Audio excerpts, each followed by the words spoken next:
आप सभी का फिर से स्वागत है मेरे YouTube चैनल फिजिक्स में पढ़ा भाई अविनाश कुमार सिंह में। और आज मैं स्टार्ट करने जा रहा हूं आप सभी बच्चों के लिए 12th क्लास का सिलेबस। आज से फिजिक्स का मैं स्टार्ट करने जा रहा हूं।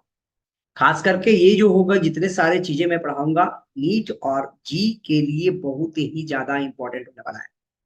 तो आप सबसे से रिक्वेस्ट है कि इस चैनल को पहले तो आप जरूर सब्सक्राइब कर ले अगर अब तक नहीं किए हैं तो, और अपने फ्रेंड्स के पास भी जरूर शेयर करें, क्योंकि उनके पास भी इस तरह के वीडियो लेक्चर्स अवेलेबल होता है। तो देखो, सबसे पहले मैं डिस्कस करने जा रहा हूँ क्लास 12 का सिलेबस, है ना। जो कि फिजिक्स की सिलेबस की मैं बात करूं, तो क्लास 12 में जान लीजिए कि पहले क्या क्या पढ़नी है। ठीक है। क्लास 12 का सिलेबस जो है, सिर्फ फिजिक्स की बात कर रहा हूं मैं। तो फिजिक्स में देखो,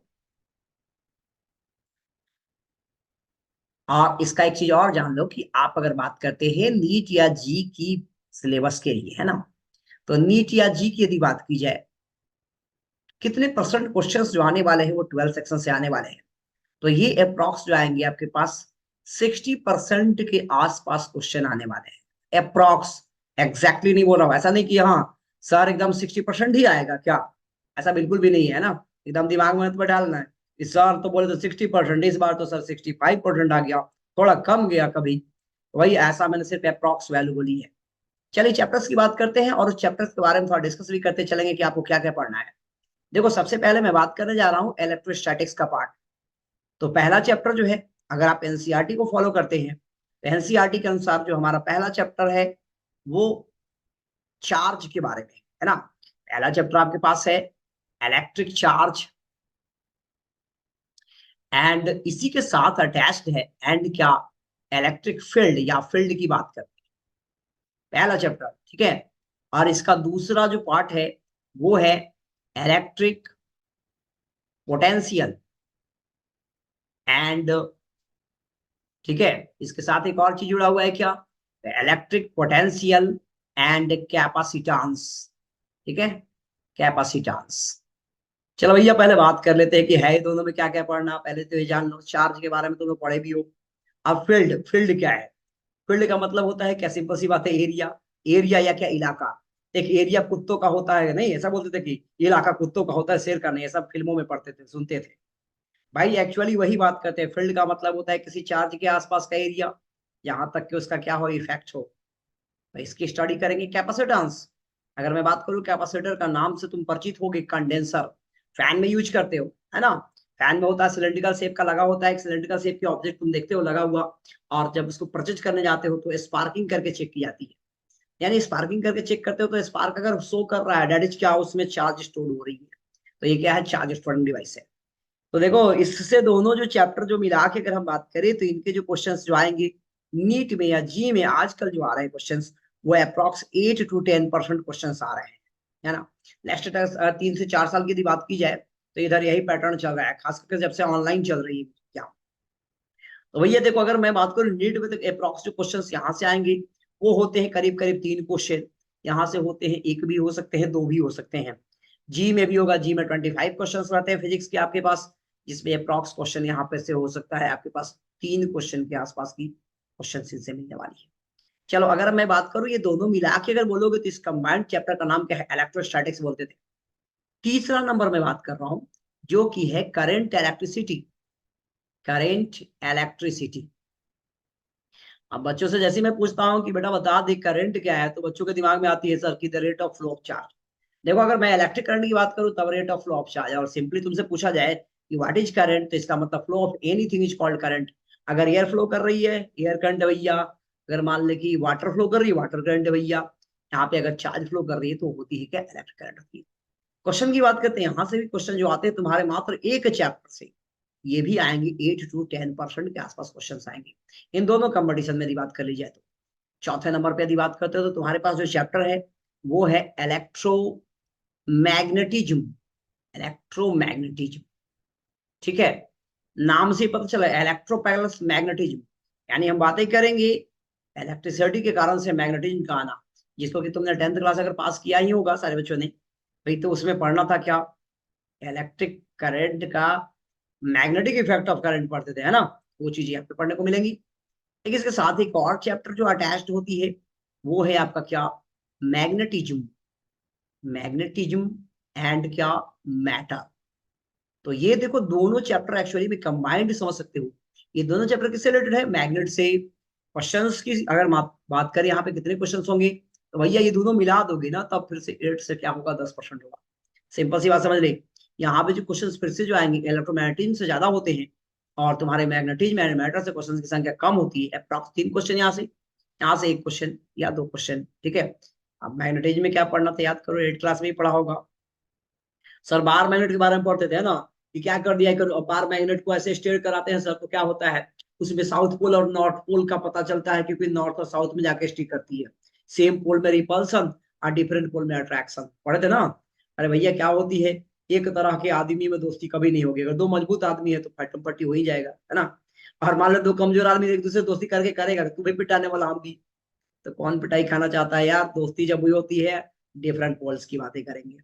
चल नेक्स्ट आ जाते हैं, चैप्टर की बात कर लूं अगर मैं, तो अगला जो चैप्टर तुम्हारे पास वो है एसी, है ना। लेकिन एसी से पहले एक चैप्टर पढ़नी होती है जिसका नाम है इलेक्ट्रोमैग्नेटिक इंडक्शन, है ना। इंडक्शन नाम से ही पता चला, इंडक्शन, ईएमआई इंड्यूस होना। इसका शॉर्ट में हम बोलने वाले हैं क्या, ईएमआई। अब भाई इंडक्शन का मतलब होता है प्रभावित होना, सिंपल सी बात है। प्रभावित तो कहीं से हो सकते हो, आजकल संगत में भी लोग प्रभावित होते हैं।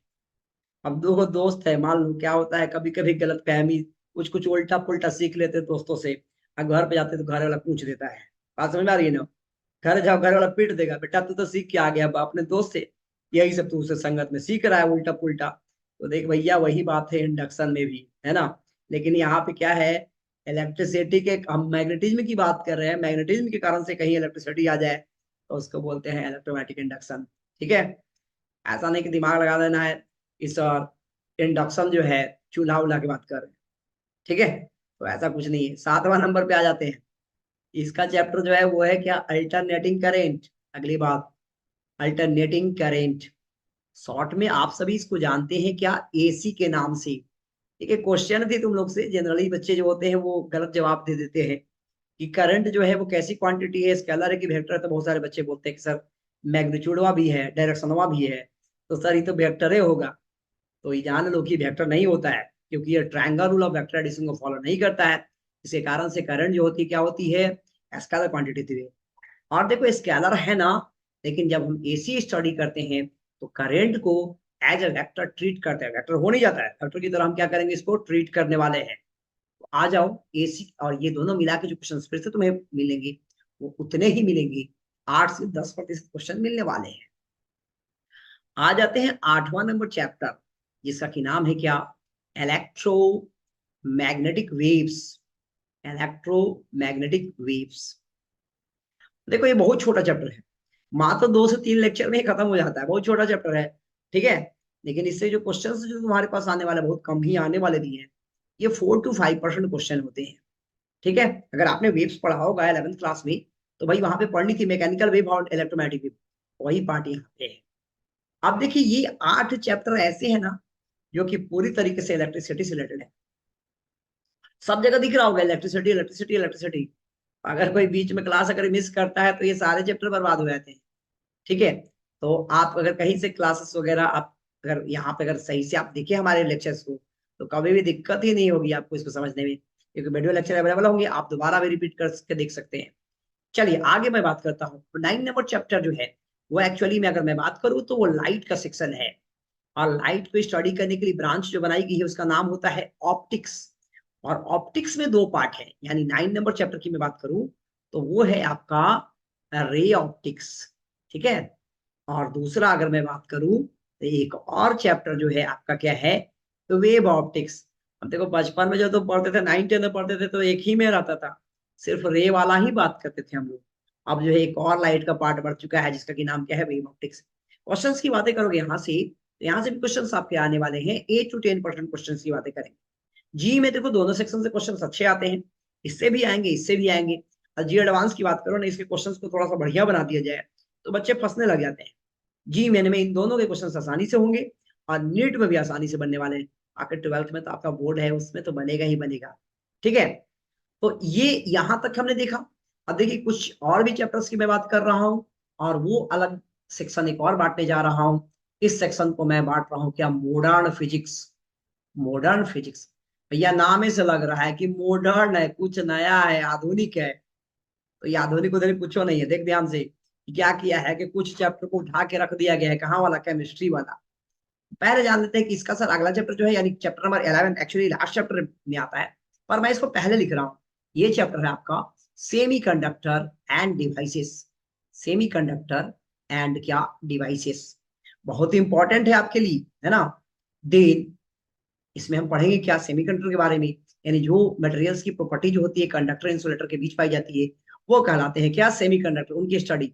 और उससे रिलेटेड डिवाइसेस। यहाँ पे एक चीज और पढ़नी है आपको, लॉजिक गेट्स, बहुत ही आसान, फ्री का मार्क्स एकदम। मंगनी में नंबर मिलता है अपने बिहार में, और हम लोग यूपी में बोलते हैं कि मंगनी में नंबर मिल गया। मंगनी में तो शादी वाला मंगनी नहीं भाई, है ना, फ्री वाला, फ्री में नंबर मिलता है इन सब चैप्टर से। चलिए दूसरा इसका जो है 12 नंबर चैप्टर की बात करूं मैं, तो अगला है आपका ड्यूअल नेचर। और ड्यूअल नेचर में हम फोटो इलेक्ट्रिक इफेक्ट की डिस्कशन करेंगे। 13 नंबर जो चैप्टर है वो क्या है, एटम्स। अब देख ले भैया, ये तो केमिस्ट्री वाला था, लेकिन यहाँ पे हमें पढ़ना है वही सारी चीजें। थॉमसन का इफेक्ट क्या, थॉमसन थ्योरी क्या थी, रेडियो इसका जो था रदरफोर्ड का मॉडल क्या था, बोर्स थ्योरी क्या थी, एंड हाइड्रोजन स्पेक्ट्रम तक ही हमें पढ़नी है, हमें काफी डेप्थ में नहीं जानी यहाँ पे। चलिए नेक्स्ट आ जाइए न्यूक्लियाई के बारे में। न्यूक्लियाई में आप पढ़ने वाले हैं क्या, यहाँ पे आपको पढ़ने को मिलेगा रेडियो एक्टिविटी के बारे में और न्यूक्लियस का बेसिक कॉन्सेप्ट।